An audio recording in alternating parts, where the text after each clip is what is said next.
विद्यार्थियों नमस्कार। पथ सफलता के YouTube चैनल पे एक बार फिर से आपका स्वागत और अभिनंदन।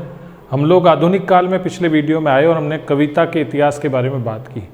इसी दौरान आप लोगों से कहा गया कि अगला वीडियो जो है गद्य विधाओं का हम लोग लेंगे, क्योंकि आधुनिक काल में आपकी तैयारी का बोझ बढ़ जाता है। फैक्ट्स खूब सारे आते हैं, तो थोड़ा सा एक इंटरेस्ट डेवलप करने के लिए हम लोग कविता के साथ साथ में एक गद्य विधा लेते हैं और पहली सबसे बड़ी गद्य विधा के रूप में हम लोग उपन्यास को लेते हैं। और जब इस शब्द का उच्चारण करते हैं तो कई बार आता है कि हम लोग हमारे जीभ सुख के कारण या लगातार इस तरह के अभ्यास के कारण उपन्यास बोलते हैं और सही उच्चारण उपन्यास ही है। अब हम लोग बात करें कि उपन्यास विधा गद्य विधा के रूप में आने के पीछे क्या कारण रहे। ये भी कई बार सैद्धांतिक सवाल बनता है। और सैद्धांतिक सवाल में जब हम लोग बात करें, उपन्यास विधा मुद्रण के बाद की विधा है। उपन्यास विधा गद्य में महाकाव्य जैसी विधा के रूप में आई।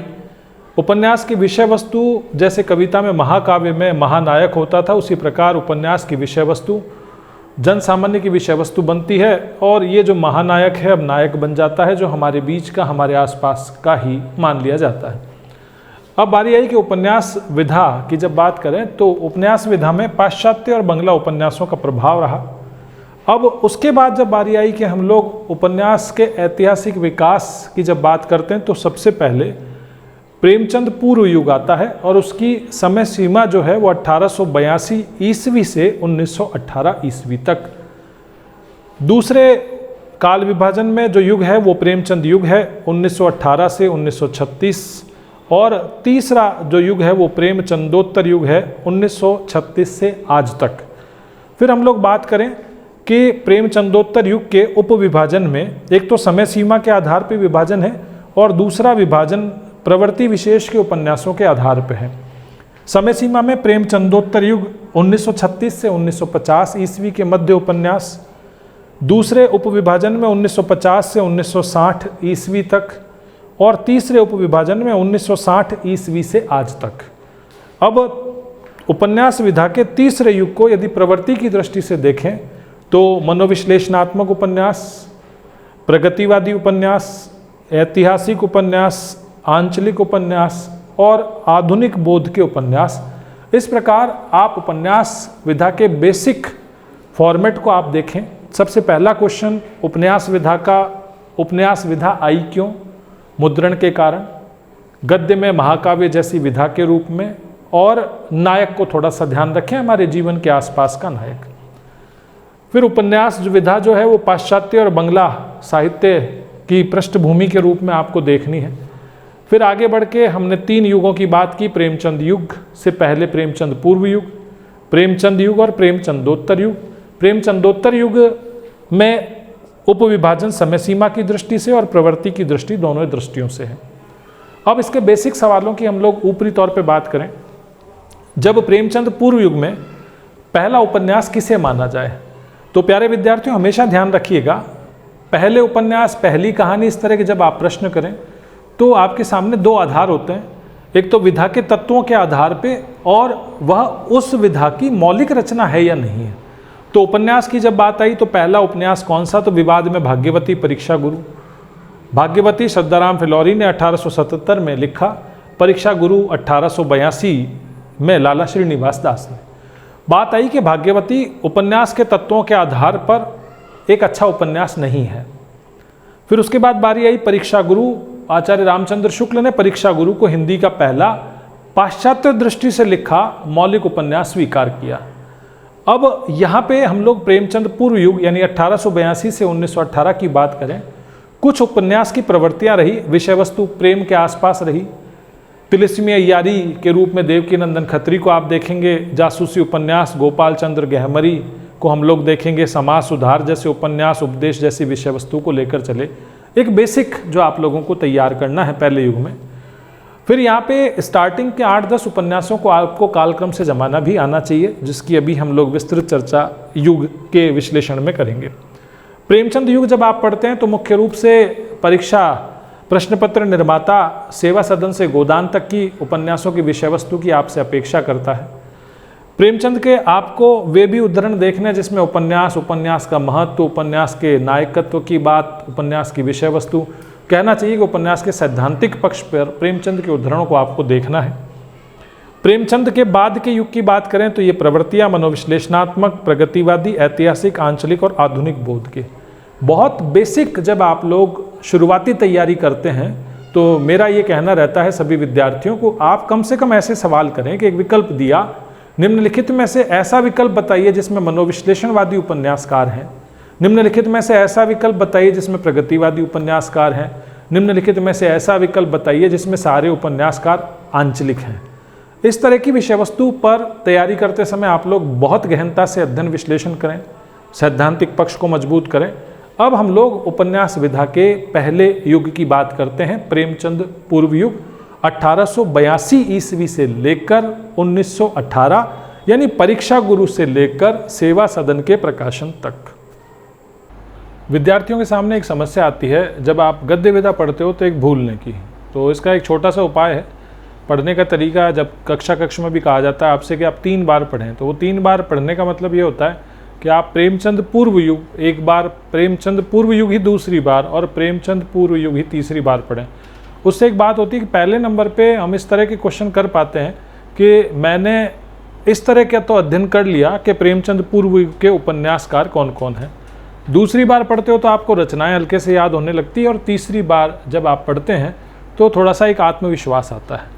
अब एक सामान्य सी बात जो प्यारे विद्यार्थियों आपको याद रखनी है वह ये कि जब कभी भी आप इस गद्य विधा का अध्ययन करें, चाहे उपन्यास हो, कहानी हो, कभी भी अपने दिमाग पर इस तरह से जोर ना डालें कि मैं सारी की सारी विधाएं याद कर लूँगा और फिर वही की वही। एक हंसी और मजाक की बात होती है कि विकल्पात्मक जब आप प्रश्न करते हैं तो राइट आंसर तो आपके विकल्प में है ही, वही आपको चुनना होता है। तो इसलिए बिना चिंता के आप लोग पढ़ना शुरू करें। अब हम लोग बात कर रहे थे कि जब आप बेसिक आधारित या आधार तैयारी करते हैं तो उस समय वही पहला सवाल कि आप जब पहली बार पढ़ते हैं तो आपको ये याद हो कि प्रेमचंद पूर्व युग के उपन्यासकार कौन कौन से हैं। तो पहले उपन्यास के विवाद के बाद हम थोड़ा सा आगे बढ़ें तो बालकृष्ण भट्ट उपन्यासकार हैं, ठाकुर जगमोहन सिंह उपन्यासकार हैं और सबसे प्रसिद्ध उपन्यासकार के रूप में देवकीनंदन खत्री हैं। देवकीनंदन खत्री का महत्व हिंदी साहित्य में इसलिए भी है कि उनके तिलस्मी अय्यारी उपन्यासों की रुचि के कारण कई ऐसे लोगों ने हिंदी सीखी जो हिंदी से संबंध नहीं रखते थे, यानी एक हिंदी का पाठक वर्ग देवकीनंदन खत्री के उपन्यासों ने तैयार किया। और चंद्रकांता संतति, भूतनाथ, वीरेंद्र वीर, नरेंद्र मोहिनी।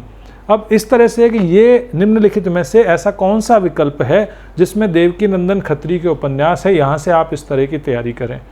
बालकृष्ण भट्ट के नूतन ब्रह्मचारी और 100 अजान एक सुजान और उसके बाद श्यामा स्वप्न, इस तरह के उपन्यास और आगे बढ़कर देवकीनंदन खत्री के उपन्यास चंद्रकांता को, इनको कालक्रम से भी कई बार जमवाया जाता है। यानी शुरुआती 10 उपन्यास जो प्रसिद्ध हैं उनको आपको कालक्रम से जमाना भी आना चाहिए। फिर हम दूसरी सबसे बड़ी प्रवृत्ति इस युग की पढ़ें तो वह है तिलस्मी अय्यारी के बाद जासूसी उपन्यास। ऑथर कानन डायल से प्रभावित गोपाल राम गहमरी हिंदी में जासूसी उपन्यासों के प्रवर्तक रहे हैं। अब आप इनके जो उपन्यासों के टाइटल हैं और साथ ही साथ किशोरीलाल गोस्वामी के जब आप टाइटल पढ़ते हैं तो उस समय आप फंसते हैं और वो क्वेश्चन है जिंदे की लाश और सरकटी लाश। तो गोपाल राम गहमरी की सरकटी लाश है और किशोरीलाल गोस्वामी की जिंदे की लाश है। किशोरीलाल गोस्वामी एक प्रेमचंद पूर्व युग के ऐसे उपन्यासकार हैं जिन्होंने लगभग सभी विषयों पर उपन्यास लिखे हैं।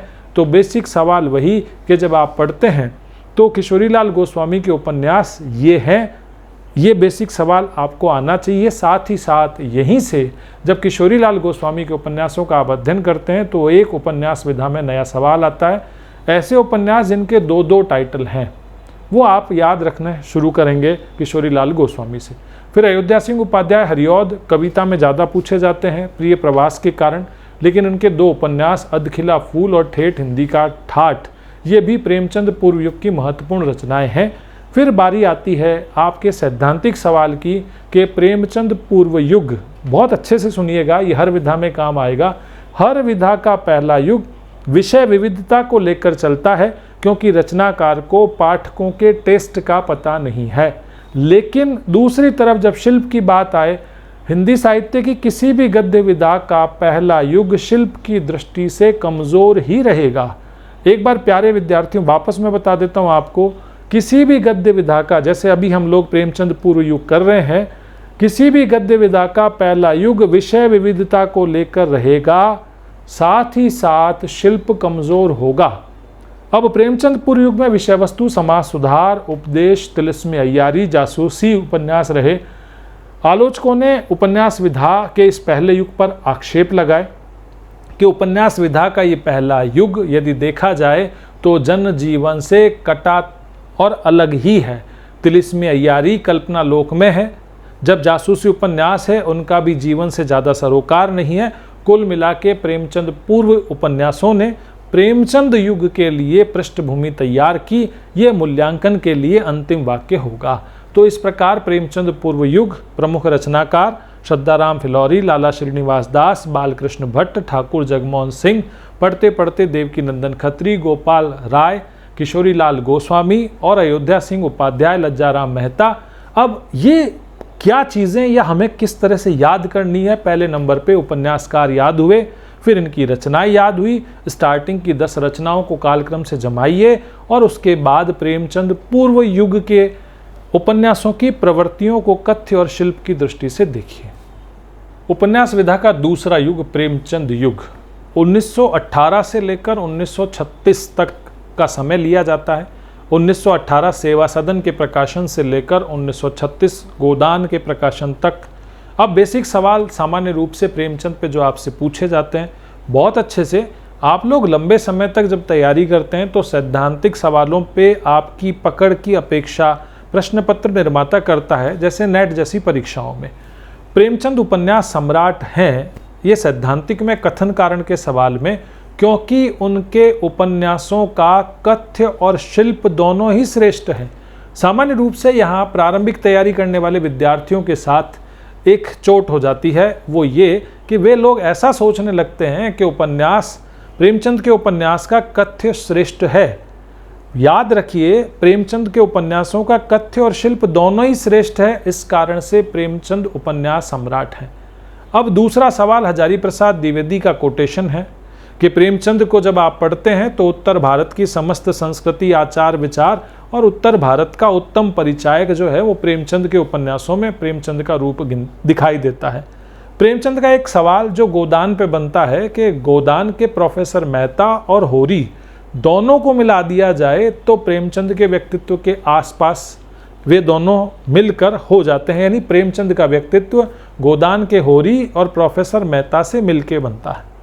अब जो प्रश्न बनते हैं नेट जैसी परीक्षाओं में या आरपीएससी और या इस तरह के जो भी आपके केंद्रीय विद्यालय के प्रश्न पत्रों में आपसे प्रश्न पूछे जाते हैं, प्रेमचंद के उपन्यासों की विषय वस्तु, उनके पात्र, गांव का नाम और सामान्य रूप से उस उपन्यास में किन समस्याओं को उठाया गया है।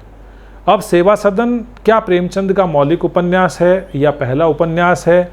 उसकी कथा वस्तु उर्दू के बाज़ार हुस्न पर आधारित है, उसकी नायिका का नाम सुमन है। इस तरह से आपको उपन्यास का विश्लेषण करना है। प्रेमचंद के एक भाषा शैली का जो प्रश्न सामान्य रूप से कहानी में पूछा जाता है, फिर भी आप उपन्यास में भी देखें, प्रेमचंद की भाषा हिंदुस्तानी है। बहुप्रचलित शब्दों वाली उर्दू शैली को और तत्सम प्रधान शब्दावली को मिलकर उन्होंने अपने भाषा के शिल्प को गढ़ा है। अब यहाँ पे इसका जब बेसिक आप लोग करते हैं, प्रेमचंद उर्दू से हिंदी में आए हुए एक साहित्यकार हैं, तो उनकी भाषा का रूप वही आम हिंदुस्तानी समझ सकता है। बहुप्रयुक्त शब्दों की भाषा, अरबी फारसी के चलते शब्द और जानी पहचानी तत्सम प्रधान शब्दावली, इसको हम परिभाषित कर सकते हैं। सेवा सदन निर्मला की विषय वस्तु, गबन की विषय वस्तु, गोदान की विषय वस्तु, प्रेमचंद के ऐसे उपन्यास जो कृषक जीवन से संबंधित हैं, प्रेमचंद के उपन्यासों के पात्र, प्रेमचंद के उपन्यासों पर उपन्यास विधा के आलोचकों ने क्या क्या कथन कहे हैं, ये प्रेमचंद पर आप लोगों को तैयारी करनी है। सामान्य रूप से कोई भी प्रश्न पत्र निर्माता उपन्यास विधा में जब सवाल बनाता है तो प्रेमचंद पर संभावनाएं बनती हैं। प्रेमचंद के साथ जयशंकर प्रसाद, यहाँ पे मैं विद्यार्थियों से कहना चाहूँगा कि जब आप लंबी तैयारी करते हैं तो एक सामान्य बात आती है, अमुख्य व्यक्तित्व हमारे हिंदी साहित्य में अपना साहित्यिक महत्व क्या रखता है, कैसे रखता है। जयशंकर प्रसाद उपन्यासों की दृष्टि से उनके 3 उपन्यास कंकाल, तितली, इरावती।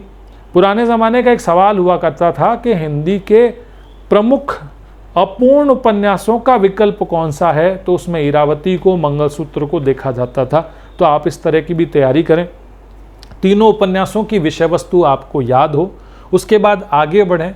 ऋषभचरण जैन की बात करें तो हमको देखना है कि उनके उपन्यासों की विषय वस्तु क्या थी, क्या मनोविश्लेषणात्मक उपन्यासों की पृष्ठभूमि तैयार कर रहे थे।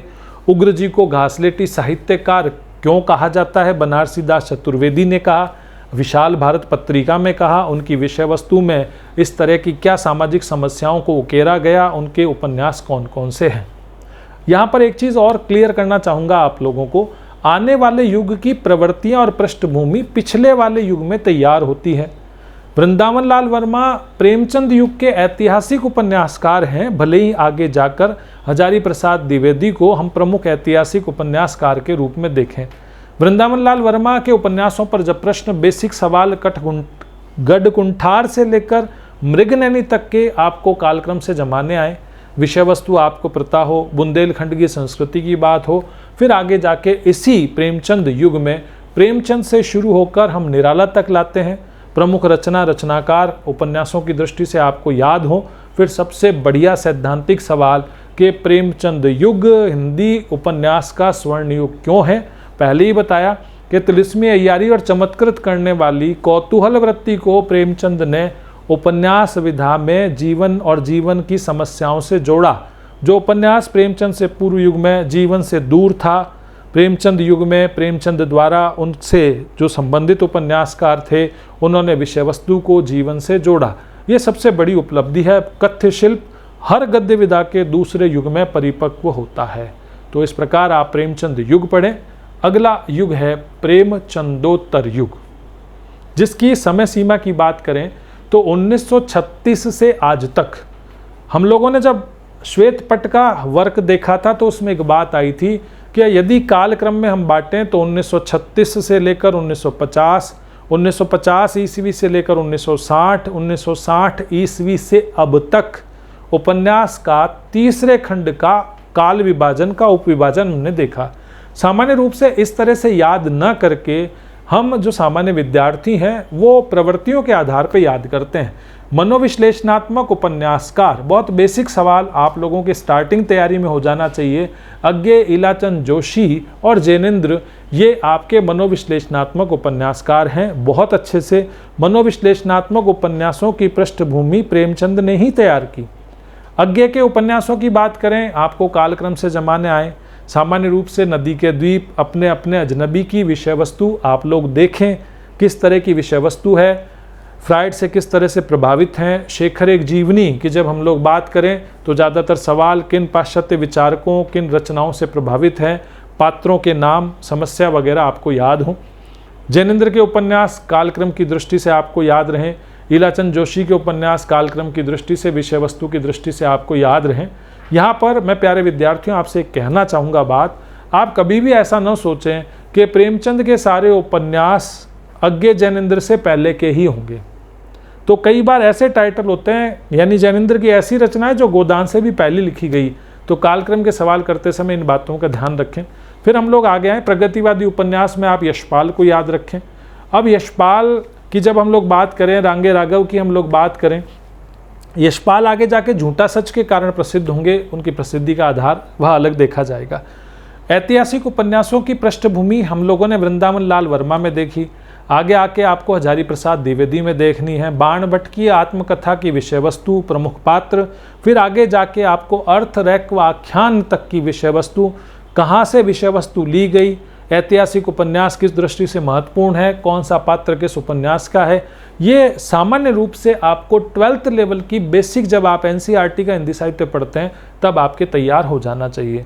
एक छोटा सा सवाल, हिंदी के प्रमुख ऐतिहासिक उपन्यासकार कौन कौन से हैं, तो आपको वृंदावन लाल वर्मा, हजारी प्रसाद द्विवेदी, इस तरह से आप लोगों को तैयार विकल्प करना है। फिर आगे जाके आंचलिक उपन्यास, सीधा सीधा हम लोग भी कोशिश करते हैं, बेसिक पढ़ते हैं तो आंचलिक उपन्यासों में हम फणीश्वरनाथ रेणु पे आ जाते हैं। बहुत लंबे समय तक मैलांचल पे प्रश्न बना, प्रति परिकथा कितने चौराहे तक आप लोगों को समस्या, जगह का नाम, पात्र का नाम विशेष रूप से ध्यान रखें। आंचलिक उपन्यास में कोई भी केंद्रीय नायक नहीं होता। आंचलिक उपन्यास में पूरा का पूरा अंचल ही नायक होता है। आंचलिक उपन्यास का सैद्धांतिक सवाल देश का आज़ाद होना, फिर लोगों का शहर आना, अंचल विशेष की यादें साथ होना। तो 60 के दशक में आंचलिक उपन्यास एक गद्य विधा की बहुत बड़ी प्रवृत्ति बनकर आया। फिर आगे बढ़ के आंचलिक उपन्यासों में और कौन कौन से महत्वपूर्ण हस्ताक्षर थे वो आप पढ़ेंगे।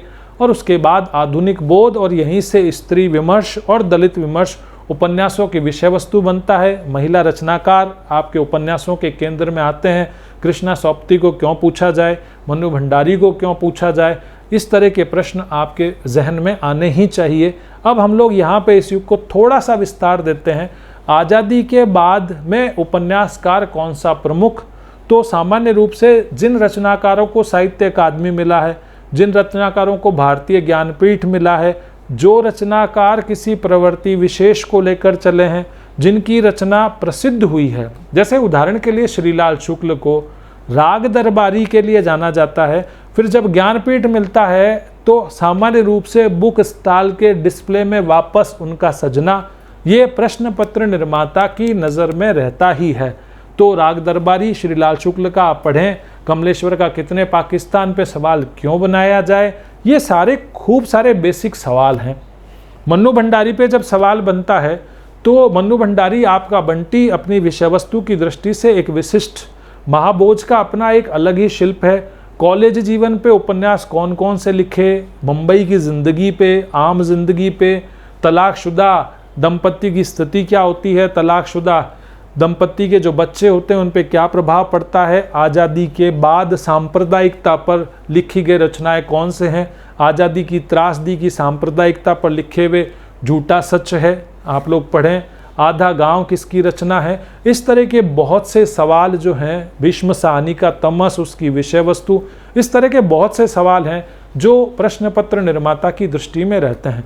तो इस तरह से उपन्यास विधा पढ़ते समय एक बार इन शॉर्ट मैं आपको बता दूं कि आप सबसे पहले एक युग को 3 बार पढ़ें, प्रेमचंद पूर्व युग, 1 बार, 2 बार, 3 बार। पहली बार रचनाकार याद, दूसरी बार रचनाएं याद। धीमे धीमे कॉन्फिडेंस आएगा और 2 या 3 दिन आप एक विधा को पढ़ें, कॉन्फिडेंस आ जाए, फिर हम आगे बढ़ें। ऐसा नहीं हो कि आप घबरा जाएं, या ऐसा नहीं हो कि हम इस विधा को छोड़ दें, इस तरह की बात अपने दिमाग में न लाएं। प्रेमचंद पूर्व युग की रचनाएं, प्रेमचंद युग में कौन कौन से उपन्यासकार फेमस, याद रखिए प्यारे विद्यार्थियों। आम तौर पे जब परीक्षा में प्रश्न पत्र बनाया जाता है, हम लोग तैयारी में उसके आसपास ही होते हैं, लेकिन हम एक और बार रिवीजन न कर पाने के कारण, आत्मविश्वास की हल्की सी कमी के कारण अपनी सफलता को छोड़ देते हैं, या हमें वापस तैयारी करनी पड़ती है।